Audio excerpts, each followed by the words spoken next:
എന്നെപ്പോലെ തന്നെയാണ് എന്റെ ചുറ്റിലുമുള്ള എല്ലാ മനുഷ്യരും എന്ന് നിങ്ങൾ ചിന്തിച്ചു തുടങ്ങുന്ന ആ നിമിഷം മുതൽ നിങ്ങളിൽ മാറ്റമുണ്ടായി തുടങ്ങും.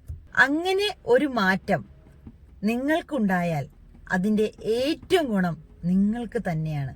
കാരണം അവിടെ നിങ്ങൾ ഒരു ശാന്തമായ മനസ്സിന് ഉടമയാവുകയാണ്. അങ്ങനെ ശാന്തമായ ഒരു മനസ്സ് നിങ്ങൾക്കുണ്ടായാൽ സന്തോഷവും സമാധാനവും നിറഞ്ഞ ഒരു ജീവിതം നിങ്ങൾക്കുണ്ടാകും. അങ്ങനെ നിങ്ങളൊരു നല്ല മനുഷ്യനാകും.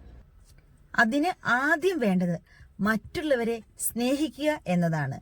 സ്നേഹിക്കുക എന്ന് വെച്ചാൽ, സ്നേഹം എന്താണെന്ന് വെച്ചാൽ കാപട്യം കൊണ്ട് മറ്റുള്ളവരെ സ്നേഹിച്ച് സ്നേഹം അഭിനയിച്ച് കാണിക്കുക എന്നല്ല ആത്മാർത്ഥമായ സ്നേഹം.